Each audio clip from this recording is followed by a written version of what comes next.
Bom dia, paz do Senhor. Hoje é dia 25 de maio de 2024, já é um sábado, né? Quem vos fala aqui é a missionária Nadira Albano.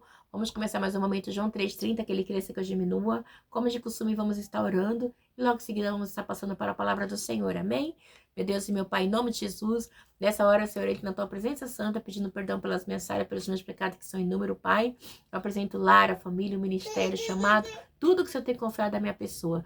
Deus, eu apresento nessa hora, Pai, a nossa nação, visita a nossa nação, visita o nosso país, visita os três poderes, executivo, legislativo, judiciário, visita ali o Rio Grande do Sul que está passando por essa assolação, visita aquele pai de família que está desempregado, aquela mãe de família, aquela mãe solo que não tem o que colocar na sua mesa, visita aquela criança, pai, que sofreu abusos físicos e emocionais, aquela família que está em cárcere privado, visita, meu Deus, faz um milagre neste dia, muda a história, muda o cativeiro, Senhor Deus, visita a nossa nação, derruba os ídolos, a mentira, o engano, a prostituição, roubo e a falcatrua, Pai, que tem se feito latente na nossa nação. Visita, Pai, a corrupção. Visita, Pai, e levanta homens e mulheres de Deus, Pai, que querem realmente pregar a Tua palavra. É o que eu te peço neste dia, em nome do Pai, do Filho e do Espírito Santo de Deus. Amém?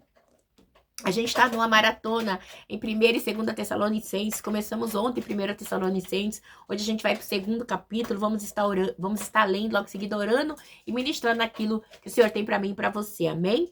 2. O ministério de Paulo em Tessalônica.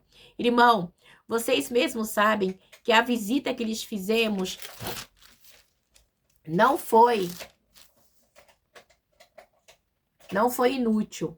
Apesar de termos sido maltratados e insultados em Filipe, como vocês sabem, com a ajuda de nosso Deus, tivemos coragem de anunciar o evangelho de Deus em meio a muita luta. Pois nossa exortação não tem origem no erro, nem em motivos impuros, nem temos intenção de enganá-los. Ao contrário, como homens aprovados por Deus para confiar o evangelho, não falamos para agradar as pessoas, mas a Deus que prova o nosso coração. Vocês bem sabem que a nossa palavra nunca foi de bajulação, nem de pretexto para ganância. Deus é testemunha, nem buscamos reconhecimento humano, quer de vocês, quer de outros. Embora, como apóstolo de Cristo, pudéssemos ter sido um peso, fomos bondosos quando estávamos entre vocês, como uma mãe que cuida, filho, dos próprios filhos. Sentindo assim tanta afeição por vocês, decidimos dar-lhe não somente o evangelho de Deus, mas também a nossa própria vida, porque vocês se tornaram muito amados por nós. Irmãos, certamente vocês se lembram do nosso trabalho esgotante, da nossa fadiga. Trabalhamos noite e dia para não sermos pesados a ninguém, enquanto lhes pregávamos o evangelho de Deus. Tanto vocês como Deus são testemunha de como nos portamos de maneira santa, justa e irrepreensível entre vocês os que creem, pois vocês sabem que tratamos cada um como um pai trata seus filhos, exortando, consolando e dando testemunho para que vocês vivam de maneira digna de Deus que os chamou para o seu reino e glória. Também agradecemos a Deus, sem cessar o fato de que ao receberem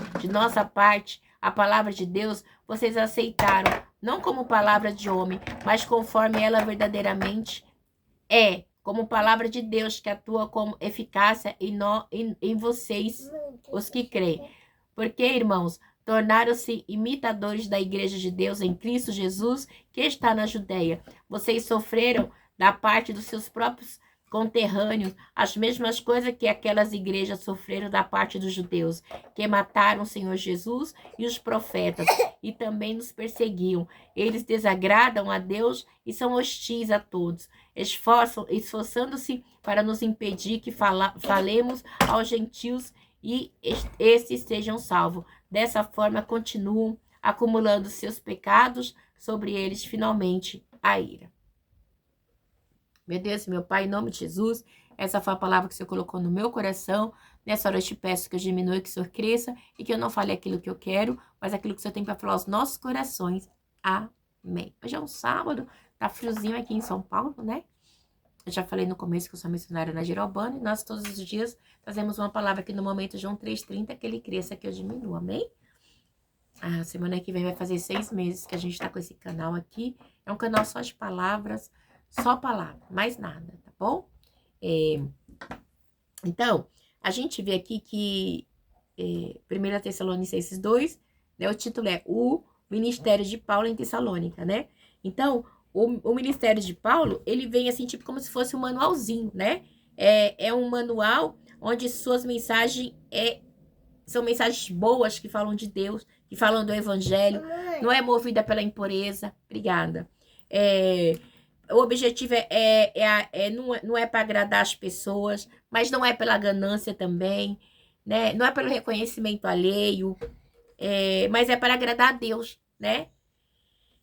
E os seus modos não são de engano. Então, Paulo vai falar sobre, aqui nesse capítulo 2, tudo que agrada a Deus. Não é de bajulação para bajular homem, não é de hipocrisia, né? É de trabalho esgotante de santidade. É o que foca aqui, é o trabalho no ministério, né? De Deus, né? E é um trabalho que é esgotante, mas que glorifica a Deus, tá bom? Então, esse aqui é o evangelho que a gente vai começar a ler agora, tá bom? E aí, Paulo, ele diz assim: irmãos, vocês mesmos sabem que a visita que lhe fizemos não foi inútil, né? Não foi inútil. Paulo já começa a falar: nós fizemos uma visita a vocês, nós não fomos inútil. Vocês mesmos sabem, né? Porque a visita foi o quê? A congregação podia refutar, né? A acusação de insinceridade que, segundo parecia, tinha sido lançada contra Paulo. Então, já estavam ali começando a caluniar Paulo, onde Paulo estava semeando a palavra do Senhor.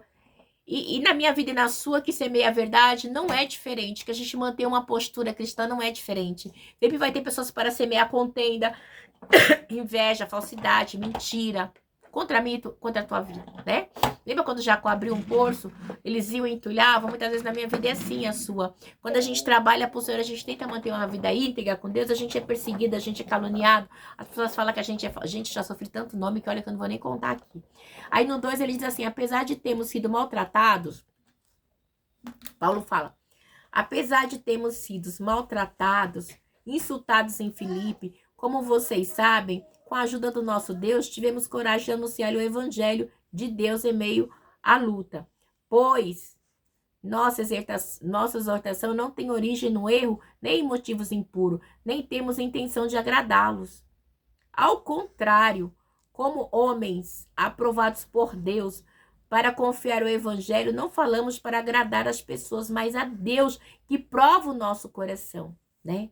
Quem é que prova o meu e teu coração? Não é o próprio Deus, né? E ele vem mais aqui, ele fala: vocês bem sabem que a nossa palavra nunca foi de bajulação, nem de pretexto para ganância. Deus é testemunha, nem buscamos reconhecimento humano, quer de vocês, quer dos outros. Paulo está deixando bem claro, o nosso objetivo aqui é somente pregar a palavra, né? Nós somos insultados, Paulo foi insultado, foi magoado, né? Ficou muito magoado com o tratamento recebido na cidade de Filipe, porque nós somos seres humanos, né? Paulo é ser humano, e quando a gente é maltratado, a gente é caluniado, a gente fica triste sim. Não adianta ele falar assim: ai, mano, pode sim, porque nós somos carne, a gente entristece, a gente fica magoado sim, a gente só não deixa a mágoa tomar conta do nosso coração, mas a gente fica triste, chateado. Você tá entendendo? A gente fica, porque nós somos seres humanos, nós somos carne, né?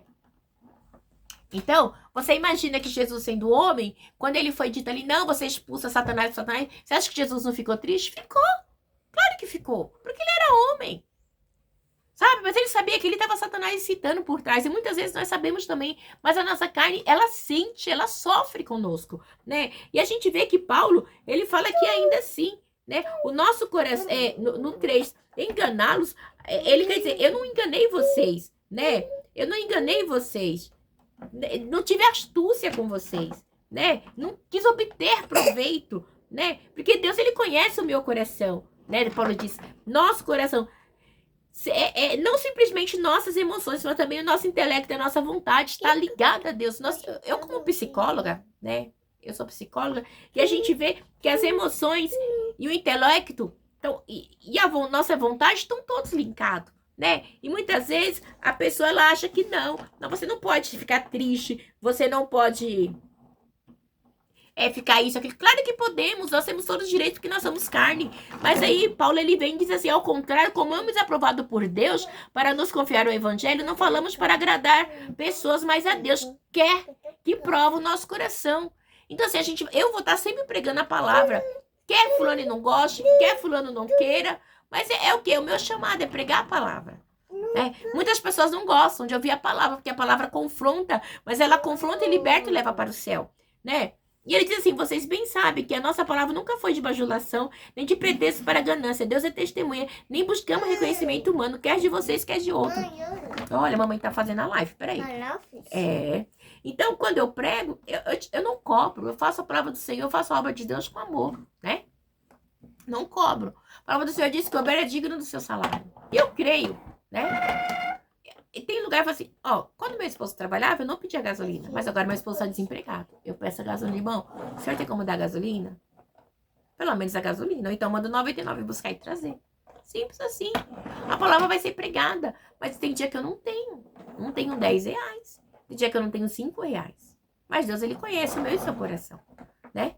Então, a gente vai pregar a palavra do Senhor com o maior amor. Sempre. Eu prego do mesmo jeito que eu prego para 1, eu prego para 10, eu prego para 100, eu prego para 1000 do mesmo jeito. Do mesmo jeito que eu tô pregando aqui, eu prego onde eu vou. É com amor. Porque Deus me escolheu. Eu fui comissionada. Eu não fui oferecida. Eu não fui oferecida para ser missionária. Deus me separou. Deus me chamou. E Deus não me permitiu que eu trabalhasse para ninguém mais. E ele sempre diz, sou eu que te sustento. Enquanto você faz minha obra, eu cuido dos seus. Então eu tenho que fazer. E às vezes, igreja, não é fácil. Não é fácil, não. Mas por amor ao evangelho, eu faço. Eu faço porque eu amo o que eu faço. E eu sou grata porque Deus me escolheu. E eu acho que eu não saberia fazer outra coisa a não ser pregar. Hoje eu sei que eu não saberia fazer outra coisa, porque esse é o meu chamado. De missões, de pregadora, de acolher, de atender, de falar do amor de Deus. Sou falha? Sou. E muito falha. Quem é de nós que não somos, né? Mas eu tenho muito zelo pela palavra, eu tenho muito temor das coisas de Deus, né? Ele diz aqui no 7, embora como apóstolos de Cristo pudéssemos ter sido um peso, fomos bondosos quando estávamos entre vocês como a mãe, que cuida dos seus próprios filhos, né? E eu acho tão interessante que ele fala aqui, né? Que embora, né, como apóstolos de Cristo pudesse ter sido peso, fomos bondosos quando estávamos entre vocês como mãe, que cuida dos próprios filhos. Sentindo assim tanta afeição por vocês, decidimos dar-lhe não somente o evangelho de Deus, mas também a vossa própria vida, porque vocês se tornaram muito amados por nós. Aí vou continuar. Irmãos, certamente vocês se lembram do nosso trabalho esgotante e de nossa fadiga. Trabalhamos noite e dia para não sermos pesados a ninguém, enquanto lhe pregávamos o evangelho de Deus. Então, ele está falando que ele trabalhava, né? Então, assim, embora como apóstolo de Cristo, ele pudesse viver do evangelho, mas ele não foi pesado para ninguém. Igreja, a gente vê um evangelho hoje, onde o peso, né, do dinheiro fala mais alto. Isso é muito triste, igreja. Nós temos que ser imitadores de Cristo, né? Tem gente que cobra horrores para pregar a palavra do Senhor, virou mercado, virou comércio. São coisas muito tristes, sabe? E às vezes eu paro e falo, Senhor, como é que pode, Pai? Como que pode? Que tipo de gente se presta esse papel? Pessoas que já se venderam a Baal, pessoas que já são materialistas. Manuel, a mamãe falou para não fazer barulho, filho, eu tô na live. Então, é algo bem complicado. E ele vem dizendo aqui, com certeza, porque assim, peso, por quê? Porque os apóstolos tinham o direito de ser sustentados pela igreja. Ele podia ser sustentado pela igreja, porque eles foram comissionados, eles foram separados para essa obra, né? Mas Paulo nem sempre se valeu desse direito, né? Mas fazia questão de mostrar o que nem tinha. A gente vê que ele trabalhava também fazendo tendas. Ele não era pesado, ele trabalhava para o seu sustento, para o sustento da obra. Ele ainda ajudava os outros, né? A gente vê que os apóstolos de hoje, eles querem ser ajudados. Eles querem receber, eles querem ganhar. Eles podem andar de jatinho, de carro, de casa boa, tudo. A gente que se lasca. Que evangelho é esse? Eu não posso ser imitadores desse homem, tem que ser imitadores de Cristo. Dos apóstolos aqui, da igreja primitiva que pregava a verdade, que eles iam e pregavam o evangelho, não cobravam. Esse é o verdadeiro evangelho. Agora, os de hoje cobra, porque tem pessoas como eu e você que dá ousadia, que sustenta esse tipo de ministério, tá? Que não é um ministério que ajuda os órfãos e a viúva, que não é implantado naqueles que precisam e necessitam de uma cesta básica de um alimento. Se você for numa igreja de certos ministérios e você pede uma cesta básica, você não ganha. Eles são riquíssimos, Então é terrível, igreja, é muito triste. Ele diz mais aqui, né, no 9, era um trabalho esgotante, porque naquela época não tinha carro, eles andavam, eles iam de lugar para lugar, era fatigado, né? E chega uma hora, e ele foi pegar para os gregos desprezavam o trabalho, os gregos desprezavam o trabalho braçal. Então, os gregos, eles tinham vergonha, desprezavam o trabalho braçal, né? Mas Paulo, ele trabalhava, né, como escravo. E Paulo não sentia vergonha disso, entendeu? Nenhum tipo de trabalho que ajudasse a promover o evangelho, né? Ele trabalhava tudo para promover o evangelho, para não ser desgastante. Ele não queria depender demasiadamente de ninguém. Ele queria fazer a obra e Deus dava graça para ele. Então os gregos desprezavam o serviço braçal e ele fazia por amor à obra, dando exemplo, né? Então assim, e hoje em dia as pessoas eles querem o quê?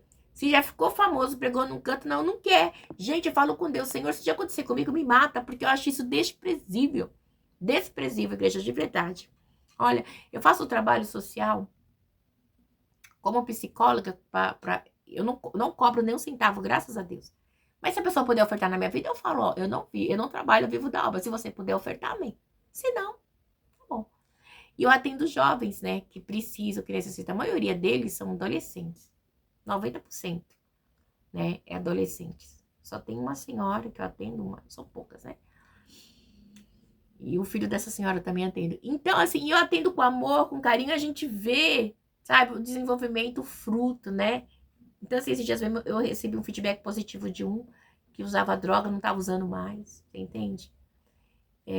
De outros e outros. Então, assim, são feedbacks maravilhosos. Mas tudo aqui é um trabalho, é para honra de Deus, é para glória. Antigamente dava mais tempo para eles, né? Ia mais tempo, ia tipo 2 vezes na semana, ia o mês inteiro. Mas para mim não dá mais. Então eu ia de quinzenalmente, agora eu vou uma vez no mês, né? Mas assim, e os feedbacks são positivos. E também se eles precisarem online, eu atendo. Então, esse é o meu chamado, é missões. Quando Deus me convocou para fazer psicologia, ele falou assim, filha, você vai fazer psicologia? Eu falei, Senhor, mas psicologia? Eu me formei em magistério, em 96, psicologia. O Senhor falou para você ajudar a minha obra. É para minha obra, meu povo precisa. E aí de ti se cobrar, né? Então foram 5 anos. Igreja, o que eu passei naquela faculdade de humilhação, de perseguição, de calúnia, não foi brincadeira. Para quê? Para mim poder ajudar outros. E foram 5 anos, assim, que tinha dia de eu querer parar. Falar, não vou. E Deus falou pra mim, você vai começar hoje, e daqui 5 anos você vai terminar. E foram 5 anos. Não reprovei nenhum semestre, né? Tentaram me reprovar, mas Deus foi lá e mudou o cativeiro. Eu conto testemunho, acho que eu já te contei, mas em outros, né? E eu passei e fiz e terminei. Mas não foi fácil. Até pra fazer estágio. Me rejeitaram. E eu não podia fazer sozinha, que tinha 100 grupo, né? Aí teve lá um grupo que me aceitou de um pastor. Então, igreja não tem noção. Não tem noção. Os trabalhos que eu ia fazer, eles não deixavam entrar nos grupos, né? Mas eu vi, assim, algo assim muito espiritual também, sabe? Mas eu prossegui no meu caminho. Prossegui. Então, por quê? Porque não era pra mim. A obra de Deus não é pra mim, é pro outro. Então, hoje eu fico feliz, né, com as pessoas que eu atendo. Graças a Deus. A maioria que eu atendo, eu tenho feedback positivo. Graças a Deus, né? Porque não sou eu, é o próprio Deus que trabalha. A maioria desses jovens e adolescentes, eu conheci toda a palavra. 90% é. Acho que foram poucos que eu atendi que não era filho de cristão. Mas a maioria é. Com droga, com homossexualismo, com lesbianismo, né? Já foram na igreja, cresceram na igreja. Então, é dura a igreja. Então, a gente tem que fazer a obra de Deus por amor, não ser pesado pra ninguém. E Deus tem sido o alimento. Meu esposo está desempregado? Eu faço a obra, mas Deus está enviando a providência. E se eu for olhar para a situação, eu não faço, humana, eu quero parar. Mas hoje eu orei e falei, Senhor, é Salmo 121. Eleva os meus olhos para o monte, de onde me virá o socorro. Meu socorro vem do Senhor que fez os céus e a terra. Amém. Pronto, acabou. E vamos que vamos, né? Tanto vocês como Deus são testemunha de como nos portamos de maneira santa, justa e irrepreensível entre vocês. Eu estou no 10. Em que creem? Pois vocês sabem que tratamos cada um como um pai trata seus filhos, exortando, consolando e dando testemunho para que vocês vivam de maneira digna de Deus que os chamou para o seu reino. Então, a gente, sabe, Paulo está falando aqui, a gente tem que ver de maneira santa, justa, né? E aqueles que vêm para nossa mão, a gente tem que cuidar como nossos filhos, com carinho. É o que eu tento fazer com os adolescentes que eu atendo, com as pessoas que eu atendo, né? Então, ele diz assim, tanto vocês como Deus, um testemunho de como nos portamos de maneira santa, justa e irrepreensível entre vocês e os que creem. Pois vocês sabem que tratamos cada um como o pai trata um filho, exortando, consolando, dando testemunho para que vocês vivam de maneira digna de Deus que os chamou para o seu reino. Eu não faço acepção de pessoas, eu trato todos com amor, com carinho, do mesmo jeito, sabe? E quando eu posso abraçar, eu abraço, né? Para sentir o amor, a presença de Deus. Mas é para mim me engrandecer? Não. É para o nome do Senhor ser glorificado. Porque cada adolescente que sai dali, ô tia, eu falo, tia, obrigada, tia. Eu me sinto bem, sabe? Porque eu tenho 2 filhos adolescentes. E às vezes eu vejo, atendo ali, eu faço uma transferência pensando, nossa, como meus filhos ficariam na frente de uma psicóloga também, né? O que eles fariam, né? Já que eles já fizeram terapia, um só. Mas precisam também, vou até marcar. Porque tem coisas que eles não falam pra mim, mas que eles precisam falar, entendeu? E mais aqui no 13, também agradecemos a Deus sem cessar o fato de que, ao receberem de nossa parte a palavra de Deus, vocês aceitaram, não com palavras de homem, mas conforme ela verdadeiramente é, como a palavra de Deus, que atua com eficácia em vocês. Quem que vai atuar na minha, na tua vida? É a palavra de Deus, é o Espírito Santo de Deus, o povo diz, a palavra, é a palavra do Senhor que liberta o homem. Conhecereis a verdade vos libertará. Quem é a verdade? É a palavra. Quem é a palavra? É Cristo. É só pela palavra, igreja. Não tem como. Não tem outro meio. Não tem rosa ungida, não tem óleo ungido, não tem nada. É só pelo nome e pelo sangue de Jesus, né? E ele diz mais aqui assim. Porque vocês, irmão, tornaram-se imitadores das igrejas de Deus em Cristo Jesus, que está na Judeia. Vocês sofreram da parte dos seus próprios conterrâneos as mesmas coisas que aquelas igrejas sofreram da parte dos judeus. Então, Jesus, ele sofreu, a igreja primitiva sofreu, porque os judeus perseguiam, né? Então, quando a gente serve a Cristo, a gente vai sofrer perseguição, dores da alma, tem dores psicológicas que a gente fica transtornado. E é só a mão de Deus para dar o refrigério, né? As que mataram, aí ele vem dizer assim, né? Os judeus que mataram o Senhor Jesus Cristo e os profetas e também os perseguiram. Eles desagradam a Deus e são hostil a todos, esforçando-se para nos impedir de falarmos aos gentios. Estejam salvos. Dessa forma, continue acumulando seus pecados sobre eles, finalmente veio a ira. Então, ele está falando que os profetas, que Jesus, foram perseguidos, né? João Batista foi arrancado a cabeça. Eita, aleluia. Elias foi perseguido por Jezabel. Ficou depressivo. Mas Deus o restaurou, come e beba, que muito grande é a caminhada. A gente vê profeta Amós, Obadias, todos os profetas. A gente vê que Jeremias, ele era perseguido, ele foi lançado no poço. Ezequiel, o vale de ossos secos. Isaías também, profeta messiânico. E muitos outros, né? Até hoje, Maria com José, quando teve Jesus, teve que fugir da presença de Herodes para não matar o filho. Por quê? Porque o evangelho é sofrimento, o evangelho não é glória. Esse evangelho de glória, de glamour, não existe. O evangelho verdadeiro, ele dói, ele machuca, ele traz perseguição, ele traz dores na alma, ele nos frustra. Esse é o evangelho verdadeiro, né?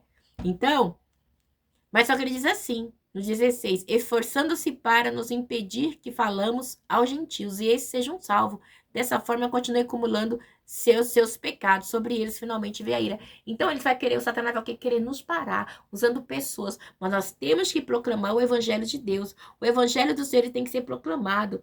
Ele tem que ser dito. Porque nós temos que viver o quê? De uma maneira digna de Deus, né? Porque Deus nos chamou para essa vida, de viver de uma maneira digna. Por quê? Porque os ensinos de Jesus, né? que Paulo pregava e que é pregado para mim, para você aqui, é o evangelho da salvação, da libertação, da perseguição, da renúncia, entendeu? Paulo, ele não pregava mensagem para massagear ego, ele pegava mensagem que confronta o ego do homem. Você tá entendendo? Então, assim, não com palavras de homem, mas com palavras do Senhor, de Deus, o próprio Espírito. Você tá entendendo? Por quê? Porque nós temos que nos ajustar a Cristo, a palavra do Senhor. Não a palavra nos ajustar, o meu bem é para ser. Ai, agora eu descobri que eu tenho. Não quero mais saber de ser mulher, de ser casada, eu tenho que viver a minha vida. Vai viver. Você tá entendendo? Vai viver. As suas escolhas hoje aqui vai definir a sua vida eterna. Se você escolheu ser virar carne, problema seu. Tá bom? Se você não quer, não quer. Mas e aí? Deus está falando aqui claramente. Dessa forma, continua acumulando seus pecados sobre eles. Finalmente veio a ira. Vai vir a ira do Senhor. E já está vindo sobre essa terra. Né? Se você morrer no Senhor, você sabe que você vai para o seio do Senhor. Mas senão, você vai para o inferno. Acabou. Não tem muito o que dizer. Paulo deseja rever os tessalônicos. Outra coisa. Então, assim, Paulo... Então, outra coisa que eu quero frisar aqui para mim não esquecer, que Paulo... ele sofreu muito, né? Sofreu muito com os conterrâneos, sofreu muito nas suas visitas que ele foi perseguido, ele foi instigado pelos judeus, ele foi maltratado, né? Ele foi assim, nossa, foi tipo assim, tripudiado, né? Mas Paulo, ele sentiu um amor profundo, né? Pela salvação, né? Dos seus compatriotas, daqueles que ele perseguiu. Né? Então, e por isso ele não deixava de repreendê-los, né? Com severidade. Os judeus que perseguiam a igreja, ele falava do amor de Deus, né? Ele não calou. Eu e você não podemos nos calar, não, de jeito nenhum. Porque os profetas do Velho Testamento, muitas vezes queriam calar ele. Jogavam na cova dos leões. Daniel foi jogado na cova dos leões porque ele orava a Deus. Sadraque, Mesaque e Abednego foi jogado na fornalha ardente. Porque não se dobraram ao rei. Você tá entendendo? Então, tudo isso é algo que está acontecendo, né? Aconteceu com os israelitas, aconteceu com os profetas do Velho Testamento, aconteceu com os irmãos na época de Jesus, aconteceu com os apóstolos na época de Jesus, aconteceu na igreja primitiva e está acontecendo hoje, até a vinda do Senhor Jesus. E ele diz mais para mim e para você, né? E a ira do Senhor vai vir, a ira vai vir, né? Já está vindo, mas a ira escatológica do Senhor, né? Que vai ser a derradeira ira de Deus, né? Sobre toda a humanidade pecaminosa, ninguém vai escapar, né? Ela já está acontecendo. Aqueles que morrem é hoje, tá? Se você morrer com o Senhor, você vai ser salvo, senão você vai para o inferno e vai ter o grande julgamento, né? Porque fora isso, não tem certeza da salvação, é só em Cristo. Entendeu? Paulo, ele fala aqui, nós, porém, irmãos, privados da companhia de vocês por breve tempo, em pessoa, mas não no coração, esforçando-nos ainda mais para vê-los pessoalmente, pela saudade que temos de vocês, né? Paulo, ele está tendo saudade dos irmãos, né? Ele está sendo privado da companhia dos irmãos, né? Ele estava se sentindo como órfão, né? Ele se compara com uma mãe, né? Que deixa o seu filho, e agora ele está se sentindo órfão, porque ele está longe dos seus irmãos. Mas mesmo assim, ele não deixa de orar e de pregar, né? Ele diz assim no 18, quisemos visitá-los. Eu mesma, Paulo, quis. Não apenas uma vez, mas duas. Aí diz assim, Satanás, porém, nos impediu. Pois quem é a nossa esperança, alegria ou coroa em que nos gloriamos perante o Senhor Jesus Cristo na sua vinda? Não vocês. De fato, vocês são a nossa glória e a nossa alegria. Então ele tem alegria, ele se glorifica em Deus em ver aquele salvo. Mas o que? Satanás, 2 vezes o impediu. Satanás, ele quer impedir a obra de Deus. Sabe por quê? Porque nós somos imagem do Senhor. E ele quer o quê? Parar. Então, essa coroa que ele fala aqui é uma expressão usada, né, para dizer que é importante, a importância que eles tinham para ele, né? Então, assim, a glória, a alegria, a verdade, né? de quando Cristo vai voltar. Isso é muito importante, tem que ser pregada. Mas também ele deixa claro, uma vez mais duas, Satanás, porém, nos impediu. Satanás, ele quer impedir o povo de Deus de propagar o evangelho. Satanás, ele vai impedir, porque o objetivo dele é impedir que o evangelho seja pregado, né? Ele quer parar. Satanás quer parar o povo de Deus. Satanás quer impedir o evangelho de ser pregado. Então, comigo e com você, não vai ser diferente. Mas nós temos que prosseguir, nós temos que passar o evangelho de Cristo, falar do amor do Senhor em todo o tempo, amém? Deus abençoe a igreja, tem um sábado, final de semana abençoado, em nome do Pai, do Filho e do Espírito Santo. Vamos prosseguir com essas cartas, que são cartas maravilhosas. Não é um livro pequeno, não é um livro grande, é um livro pequeno, mas Deus tocou no meu coração pra gente trabalhar, tá bom? Deus abençoe e ficar na paz, ficam na paz. Deus abençoe.